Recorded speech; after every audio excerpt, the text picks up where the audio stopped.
ধর্মেন্দ্র প্রধানের পদত্যাগের পর এবার আন্দোলনে বড় সাফল্যের দাবি ককরোচ জনতা পার্টির।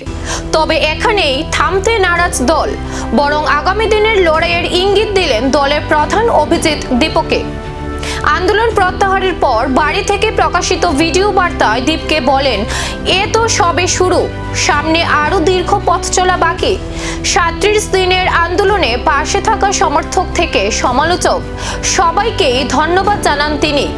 অন্যদিকে দলের মুখপাত্র সৌরভ দাস জানান, এবার যুব সমাজের এই আন্দোলনকে তৃণমূল স্তরে পৌঁছে দেওয়াই তাদের লক্ষ্য। আগামী দিনে যুবকদের দাবি দেওয়াকে আরো জোরালোভাবে তুলে ধরার প্রস্তুতি নিচ্ছে ককরোচ জনতা পার্টি।